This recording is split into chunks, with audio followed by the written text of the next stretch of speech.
How's it going, guys? This is Jacob with H.I.T. This is going to be a legs and abs workout video. It's going to be a voiceover because there's music playing in the background. We've seen this before. We'll just do a voiceover so we don't get copyrighted. What I'm showing you here at the beginning of the video is what we're going to use when we get to the calf raise part of the exercise. I ended up rigging up a block they had there at the gym. I brought some handy line from the house and just used the handy line to rig up that block so I can do calf raises with the leg press, and I could get a good stretch on the way down rather than using the Smith machine.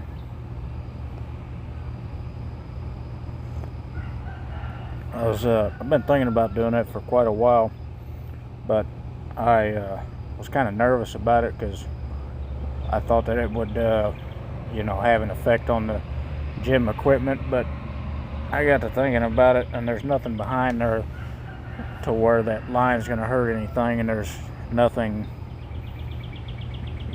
that line's not just, it just ain't going to hurt nothing, and it's not going to come loose because I got it tied up good. That block won't, so there's no risk there. And if let's say the block broke per se, or the platform come down, it would just rest on the safety, so it's not a big deal.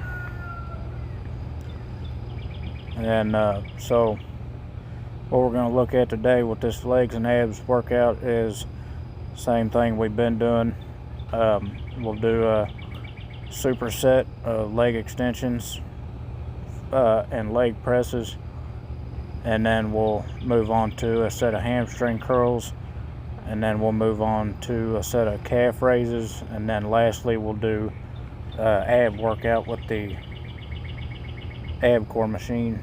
But first we're going to start off with some warm-up sets here with the leg press. And if you've been watching for a while now, you'll know what we're doing here. We're using the compound exercise of the superset to warm up, so that way when we go from the isolation exercise, in this case it'll be the leg extensions, to the compound exercise of the leg presses, the muscles used in the leg press will be warmed up, and not just the quads, like if we just did warm-ups with the leg extensions. And I'll say I think doing the calf raises the way that we're going to do them today was definitely more beneficial, I felt like, than using the Smith machine.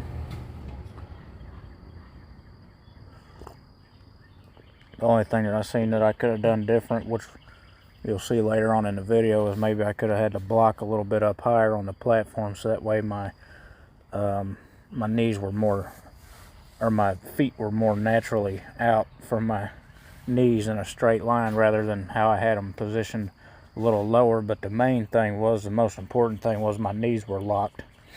I'm not sure exactly what muscles that it would change to, but if you don't have your knees locked, then it incorporates some other muscles. I remember reading that in the book, High Intensity Training the Mike Mincer Way. So you got to make sure the knees are absolutely locked. And I believe I talked about it in another video. I can't remember which one it was, but I know we talked about possibly stopping the hamstring curls for now, and I might go ahead and do that. The reason why is because this video, this legs and abs workout, and the previous one, we did the same weight for, I think, the same reps. So and Mike actually recommends in the book that guys who are starting out with this training don't do hamstring curls for months, because when you do deadlifts on chest and back day, that hits the hamstrings, and to prevent overtraining of the hamstrings, just don't even worry about doing hamstring curls for months, and which has been about 3 months since we started the training. We might need to give it a little longer, but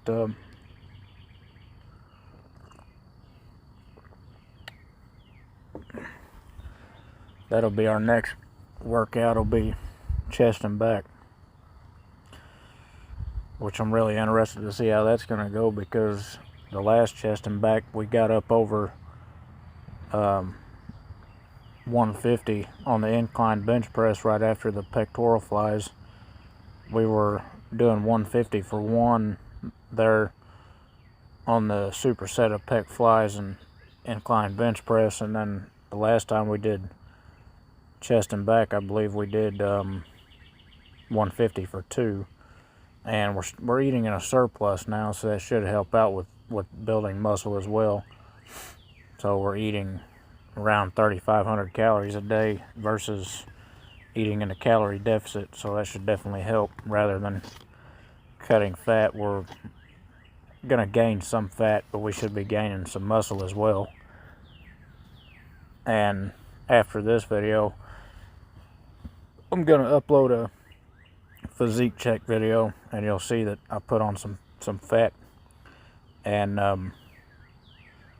I weigh myself and I show the scale. I'm weighing it around 200 right now, and when I was on the boat this last time, I was at 186, I think the first or second week on the boat. So in 4 weeks around that, I've gained 14 pounds, I guess. And I was actually weighing around 200 2 weeks ago, so it took me less time than that to gain 14 pounds. I've just maintained that weight there for 2 or 3 weeks, I guess.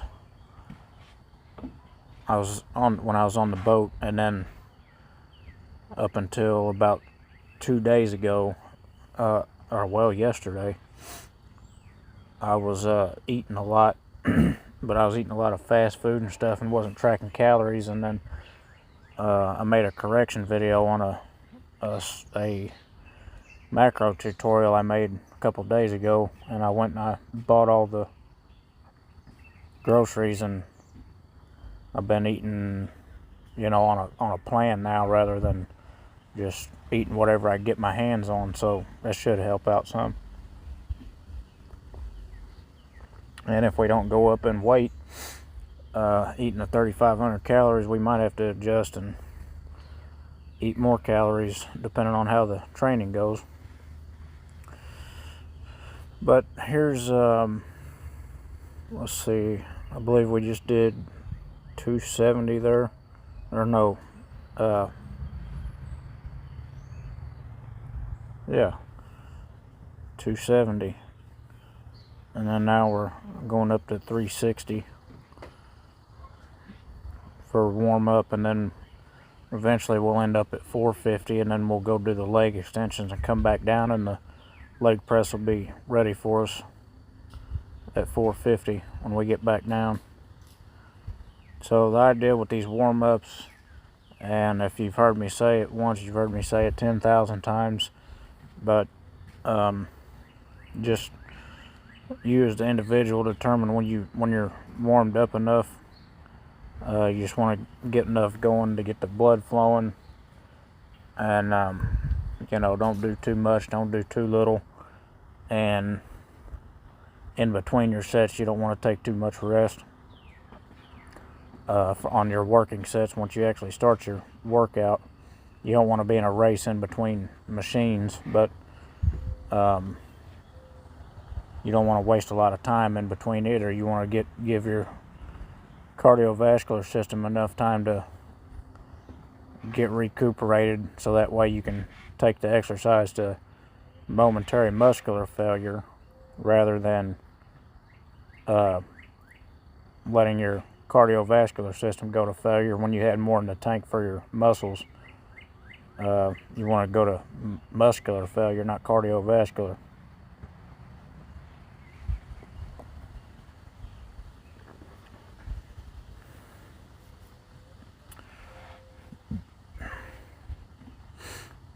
All right, so I believe we've got the warm-up sets done there for the leg presses. We'll go up here to the second deck and hit the leg extension machine. And I gotta go up there and count up the reps for what I did on this workout, but I know for a fact that I got more reps on the leg extensions than I did the last leg and abs workout, and I got one fewer rep on the leg press, which I used to get kind of hung up on that, the fact that on the compound exercise of the supersets, a lot of times I won't get more reps, but I think it seems to me like that would be natural or normal, especially if you're getting more reps out of the isolation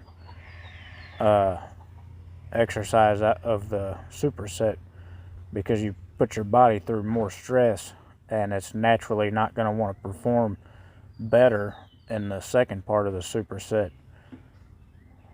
That's what I think I'm starting to figure out, but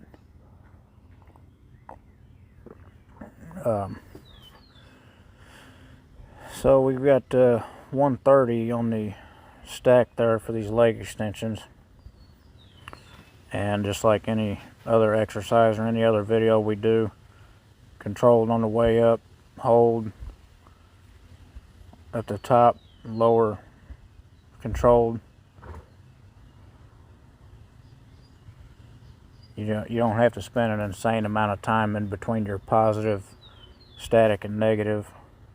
Just make sure everything's controlled throughout, and the single most important factor is going to failure as the single most important factor in all of this training.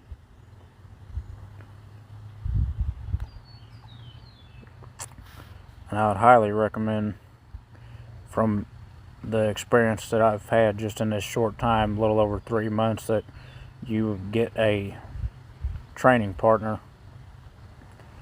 because in a situation like this where I'm doing these leg extensions, if I had a training partner,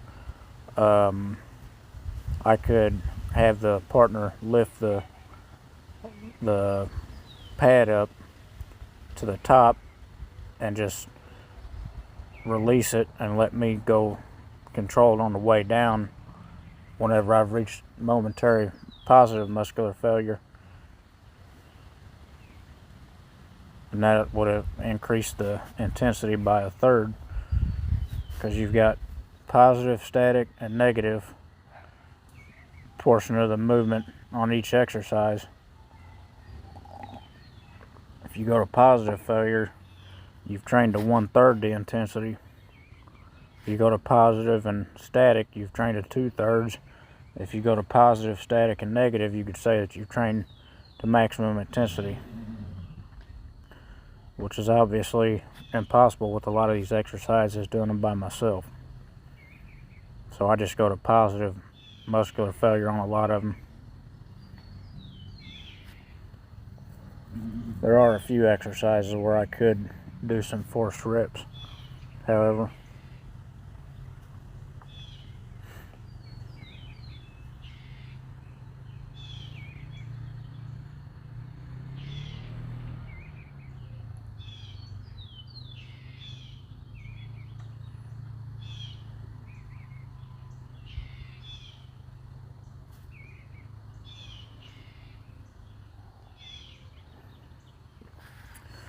Yeah, I think that's about it there.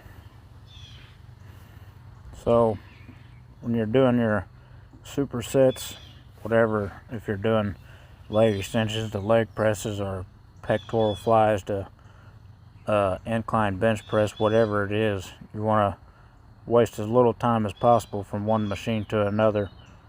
Ideally, you want to pick 2 exercises that where you can get right to the other machine. We don't have that option here because the leg press is down on the lower deck versus the leg extension machine being up on the second deck. So we try to waste as little time as we can. So we got I believe 5 reps here on this leg press, which is one fewer than what we got last time. And I think that's due to the fact that we got 3 more reps on the leg extension than last time. And I gave it everything I had on these leg presses. They're especially brutal right after you do a set of leg extensions. So I think on this next rep here, try to get the weight up, and it won't do it, no matter how hard I try. So we just went to failure there. And I'll note that in the book, High Intensity Training the Mike Mentzer Way, Mike recommends doing 12 to 20 reps on the leg extensions and 12 to 20 reps on the leg presses. You can see here the aftermath of that superset. It was particularly brutal. I gotta take a breather there. But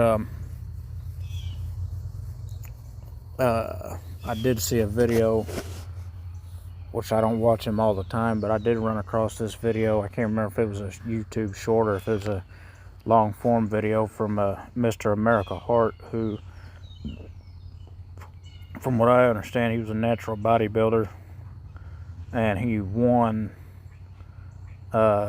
titles in natural bodybuilding, and he trained the high intensity way. And I remember him talking about how that's one thing that could be changed about the routine. Instead of doing 12 to 20 reps on the leg press right after doing 12 to 20 reps on the leg extensions, do 6 to 10 reps on the leg presses, because trying to do 12 to 20 reps on the leg press right after doing 12 to 20 reps on the leg extensions would be particularly taxing on the cardiovascular system.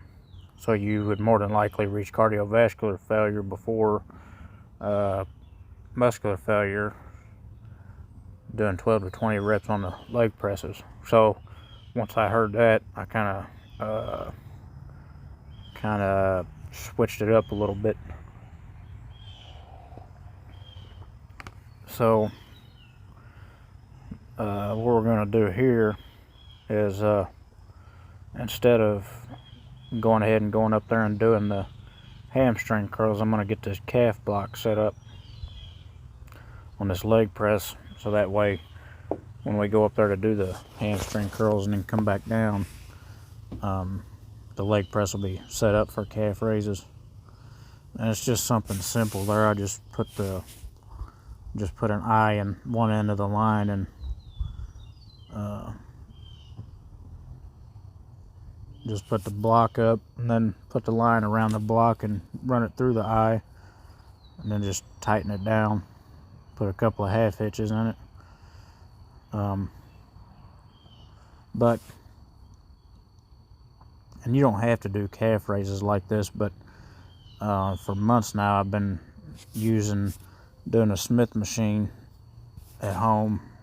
We don't have a calf raise machine, so we do have a seated calf raise machine, but Mike recommends doing the standing calf raises and the ideal principled workout, so that's what I try to do.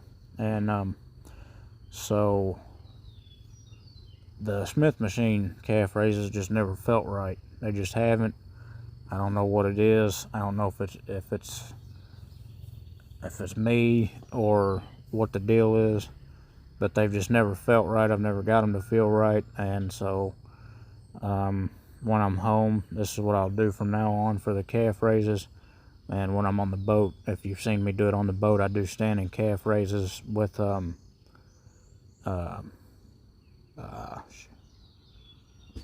do you call it, dumbbells. Hold a dumbbell in each hand with wrist straps so my grip doesn't play a factor in the exercise. But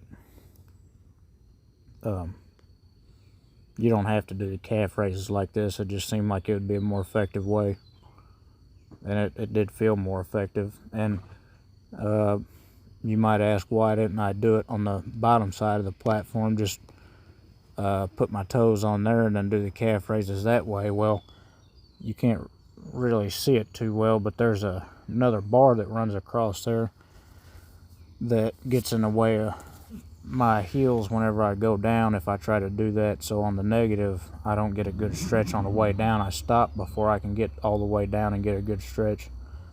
So that's why I got the block on there, so I can go all the way down with my heels. And now that we got that straightened out, get us a drink of water right quick.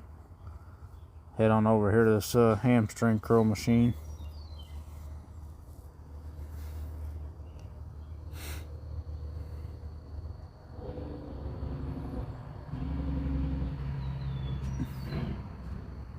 And for this, I believe we'll do 105 on the stack.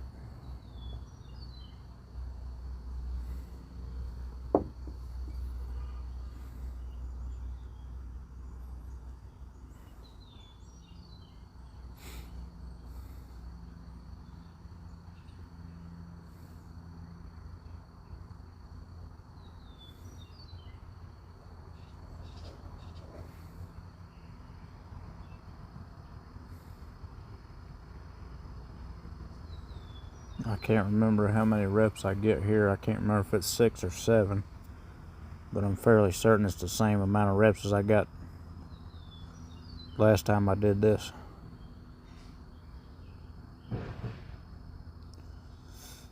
So, just another little piece of information from the book.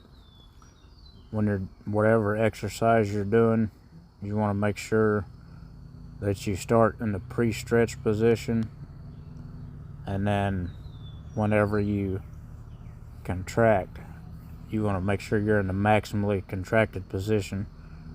Now, which I haven't done this yet, I've done a few forced reps once or twice, but you can also do partial reps. That is an option, which is something that I haven't really got into, but that is another option. But when you're talking about doing these exercises like we're doing, you want to start as far down as you can, and then once you reach the top, you want to be in a maximally contracted position before you lower. This would be another great exercise to have a partner to lift a pad up for you, so you could do a couple of forced reps and controlled negatives.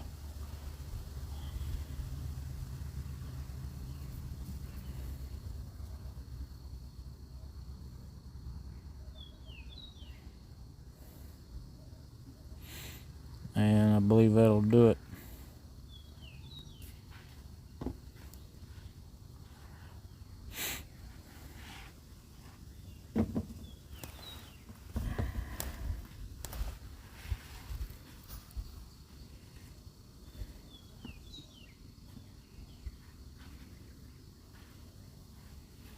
Now that we got that taken care of, we'll go down here and we'll do our calf raises. Once we get the calf raises done, we'll have one more exercise. That'll be the ab core machine.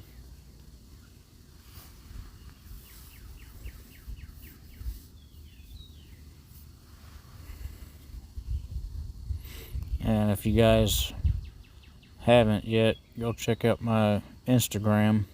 I just started one last week, or now 2 weeks ago. I guess it was right before I come home on the boat. But it's H.I.T, just like the YouTube channel here, H.I.T, or H.I.T 98. I don't have much content on there yet. I've got 1 or 2 videos up on there, and what I'll post on there will pretty well be the same as what I post on here. I just want to get more reach.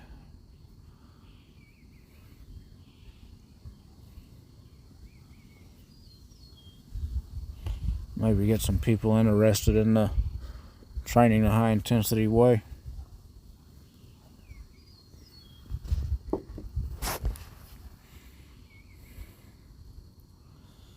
Alright, so we'll go ahead and start these calf raises, and you'll see,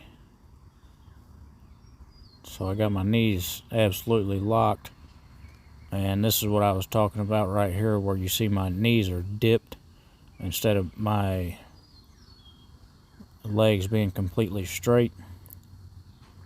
One reason for that is because that's just how my legs look whenever my knees are completely locked. But if I would put that block up a little higher on the platform, then my knees would be out straighter, which is what I'll do next time. I'll make sure I got a straight angle on it before doing this, so it's more natural. But see, on the way down there, I'm getting a complete stretch. On the way up, I get a complete stretch and just do controlled throughout the movement. And of course, when you get in the static or the contracted position right there, just hold for a couple seconds.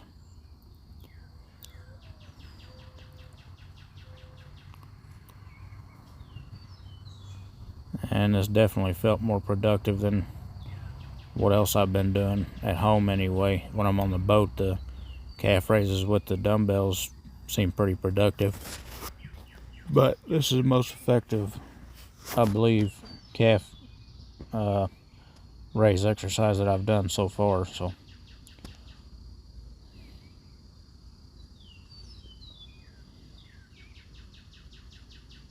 you want to try to get up on your tippy toes, which is not possible, but go as far as you can, pushing. And the other good thing about this way of doing a calf raise is it takes all the pressure off the back.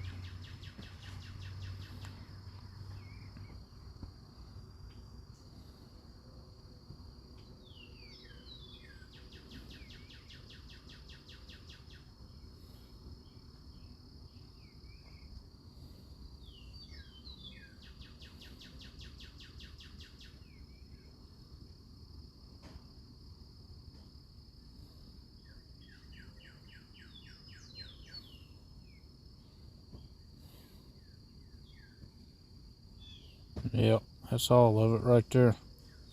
So you saw I didn't have to adjust the handles any on the safeties. Whenever I was done, I could just let the platform fall down and it would automatically be on the safeties. It's not like when I'm doing the leg presses where I have to actually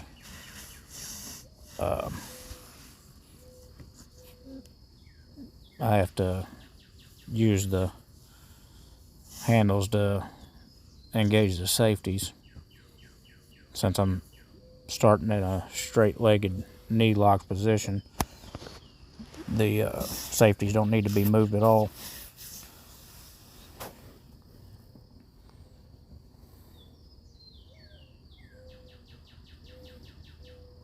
My end came undone a little bit there on my handy line, but if I remember right, I think I just go upstairs and I deal with that later.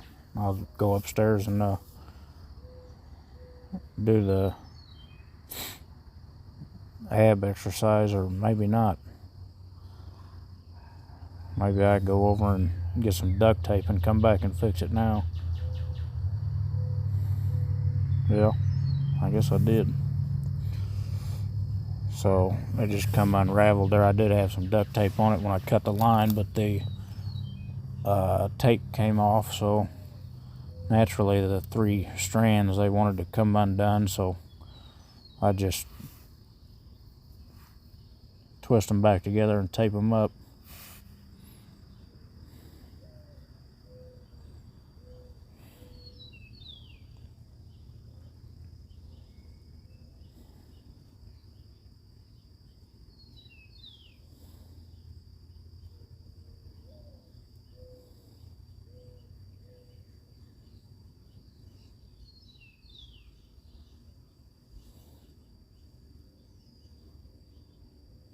So Now we'll go back up to the second deck. Hit these crunches right quick.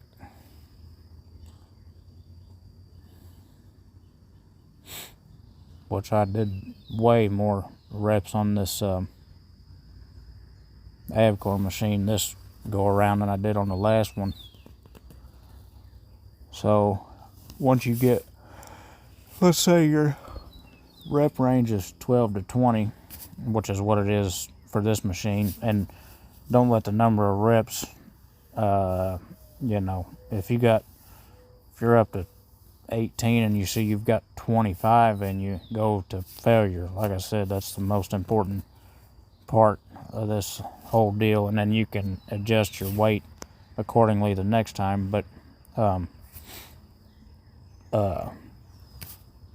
think I might have got 20 reps with 37.5 pounds on this machine, and the last time I got like 16 reps or something like that, maybe 14 or 15. But so what that means is the next time I go to do it, I will increase the weight. Since we went up to 20 reps, we'll increase the weight such that we get back down to around 12 or 13 reps, and then we'll go up to 20 on that weight, and then we'll increase the weight like that. There's about 3 ways of increasing intensity. You can increase the weight, you can increase the reps, and you can shorten the amount of time it takes to do your workout. And I think I read in the book at one time that if you could shorten the length of the repetition that you're doing, that would increase the intensity as well. But it's hard to do because your bone structure, your skeletal structure.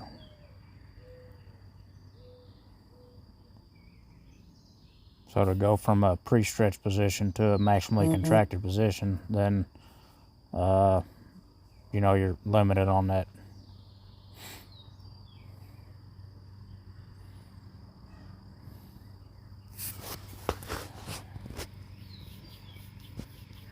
So this is a ab core machine. That's what it's called. I'm not exactly sure. I guess you'd call these crunches, but both halves of the body, the hips act as a hinge in this exercise, so the upper body and the lower body kind of rotate around the hips, is what it feels like to me anyway.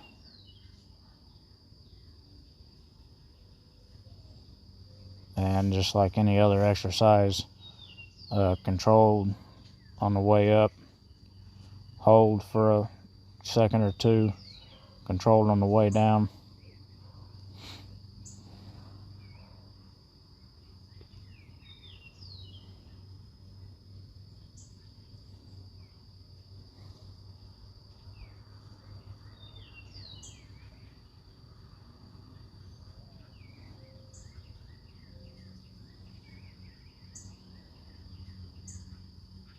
This is one of those exercises where it'd be really easy to do some forced reps once you reach muscular failure with the muscle group, which is the abs, and you can use the hands or the feet to force a couple of reps in there and then lower under control, which we've done once or twice. I don't do it in this video, but that's an option.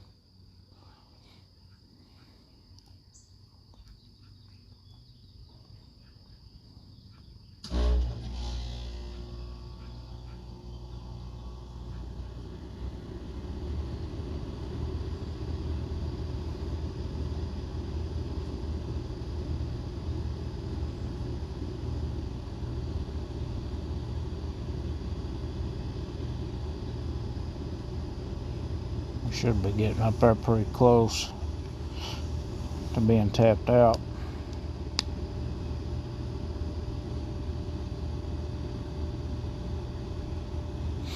I'm really interested to see how eating in a surplus increases the weight and the reps we do, because before in the deficit we weren't making much headway on the weight or the reps. We were in certain exercises, but it wasn't constant. So which I'm sure has got to do with the fact of us eating in the deficit. But now with eating in the surplus, that should give the body what it needs to actually build muscle. And we've got about 35 or 36 seconds in this video left, so I'll just take this time to thank you guys for watching. Please like, comment, share, subscribe. We're almost to the end here, just about to positive failure, but thank you guys for watching. If you guys got any questions or comments, put them in the comments and I'll try to get to you. And I'll see you in the next one. Thank you for watching.